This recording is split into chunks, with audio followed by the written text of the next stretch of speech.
Welcome to the Lusaka Sanitation case study. Today we will travel to Lusaka, the capital of Zambia in southern Africa, where we will have a closer look at a sanitation service delivery model for urban areas.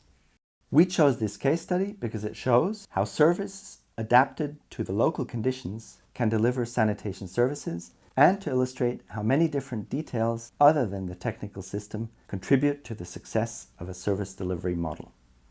Please pay special attention to the delegated management used to deliver the service, the financial revenue model, and the sanitation technologies, and give special focus to the fecal sludge management. Furthermore, we want you to understand how a formerly illegal business was formalized. In this video, people often talk about peri-urban areas, which in Zambia is used ambiguously for the settlements outside the city center. This case study is presented to you in partnership with Water and Sanitation for the Urban Poor, WASAP. We would like to thank WASAP, the Lusaka Water and Sewerage Company, the Kanyama Water Trust, and the people of Kanyama for allowing us to give this insight into their work and daily life.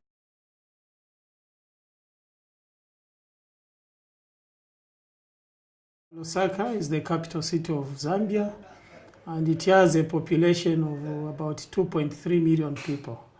And out of that 2.3 million people, you have about 60 to 70% of that population living in the peri-urban areas of Lusaka. And out of that 70% I've referred to, we have about 90% of them using on-site sanitation. The high-income areas are well planned.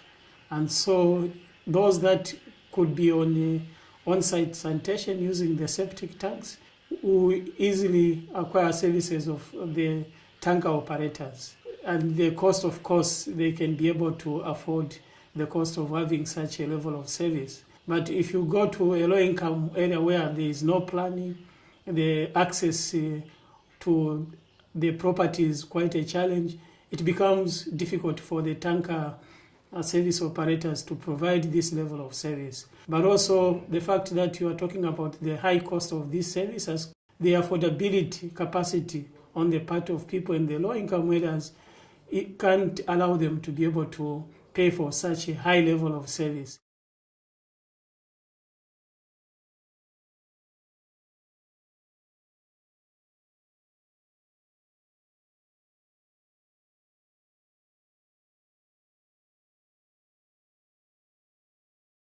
Kanyama settlement or peri-urban is one of the most populated, in fact it's the most populated settlement in Lusaka. You are talking of a population of not less than 250,000 people. And if you look at the challenges of sanitation in Kanyama itself, it's huge. So what happens is we dig a shallow pit and it gets full quickly, and in the past we would cover it up and dig another one, it would get full quickly, and that would be the train. Another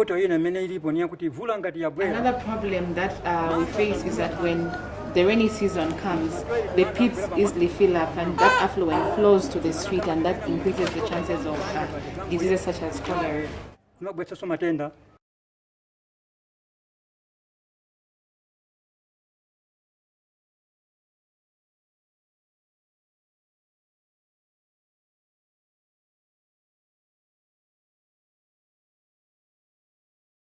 Lusaka Water and Sewerage Company was formed in 1988. One of the departments which is of interest to everyone is the peri-urban department. This is the department which is in charge of coordinating water and sanitation service provision in all the peri-urban areas in Lusaka. The Kanyama Water Trust is a community-based service provider which provides services on behalf of the mandated organization, which is Lusaka Water and Sewerage Company. We are actually involved in the services of supplying water to the community. Secondly, we are also involved in sanitation.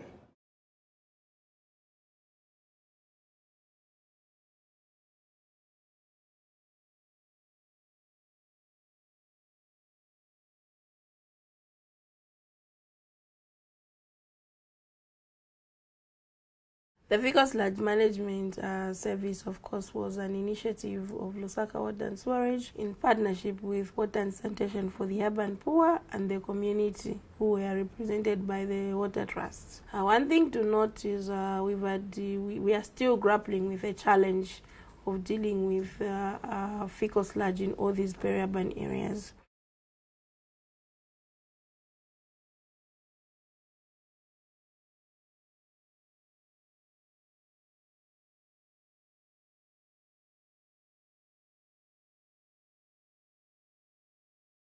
To design the business model of the faecal sludge management service, we looked at the number of factors. In as much as this was a service we would provide, we also wanted to look at it from the business side. So we looked at how much revenue we would generate from the provision of this service. And also we looked at the operations costs to be made, because we wanted this to be sustainable, for it to generate its own funds and also be able to continue. The way the faecal sludge management system works is that the customer will request for the service. So they will try to find out how they can access the service. So what happens is that once a customer expresses interest, the water trust sends the pit emptiers to go and make an assessment. So once they assess, then they advise the householder of what level of service they can pay for, because we have 3 levels of service that are designed. So we looked at for 12 barrels for the smallest toilets, this would cost 250. Then for 24 barrels, a customer would be required to pay 380. And for 32 barrels, a customer would be required to pay 450 kwacha. And this is how the tariff structure is. So it's up to the customer to tell us which amount they can afford, and also looking at the size of their toilets. I came to know about the pit emptying service through door-to-door marketing services. Since the first time we registered for this service up to now, we are the people that we're using to empty our pit.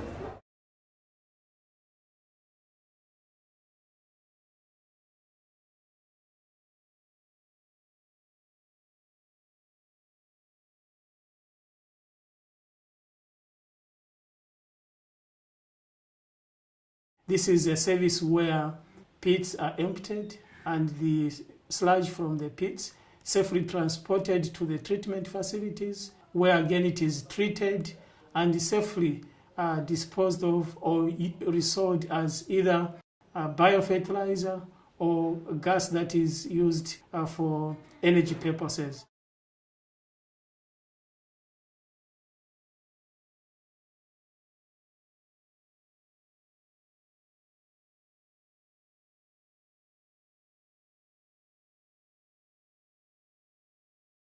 We started the first of its kind in terms of service provision as faecal sludge management. We started the service in February of 2013, and from February 2013, for the 2 years of operation, 900 pits were emptied, benefiting close to 25,000 people in the low-income area of Kanyama. So you can see how this model of service delivery is responding to the sanitation needs of people in low-income areas of Zambia, and in particular in Kanyama. There's a big difference between when I was emptying illegally and now that I'm with the company. Because when I was emptying illegally, I never had tools to use, and now with the company, I'm able to empty using the right tools. With our methods, it's far different. It's professional. There is care, because when we go there to empty a toilet, we open up, we service it off, and we are able to empty it up to the bottom. Thereafter, we make sure that actually the site is disinfected as we leave the site. So it's more professional. It's really covering a good hygiene in our communities. I was very happy with the service because my pit was emptied to a considerable amount, and the service is worth the money that we pay for it. If I want a lot of sludge to be removed from my latrine, I will pay more. And if I want less, I will pay less.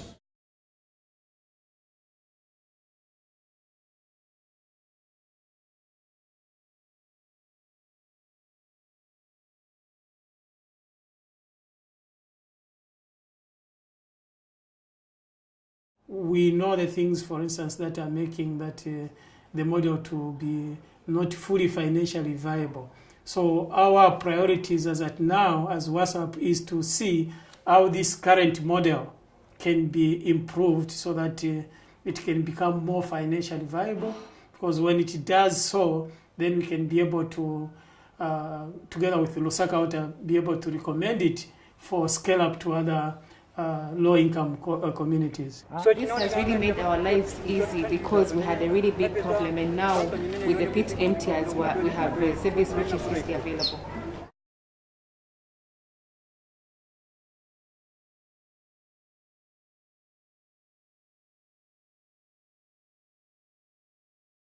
This module provided some insight into the daily life of sanitation service delivery in peri-urban areas in Lusaka, Zambia. There are a number of key takeaways from this case study. Firstly, delegated management can help to bring adapted services even to unplanned peri-urban areas. Secondly, an underlying business model to assure financial sustainability is key for any successful sanitation system. Revenue streams can come from customers, taxes, or other forms of subsidies, and service has to be adapted to the local conditions to be successful. Thirdly, the complete sanitation chain has to be considered, from improving the toilets for easier emptying to transport, treatment, and safe reuse and disposal. There are many elements to this case study that could not be portrayed in full length due to time constraints. If you would like to learn more, we recommend that you go to the WhatsApp homepage where you'll find many resources about this project. Thanks for your attention.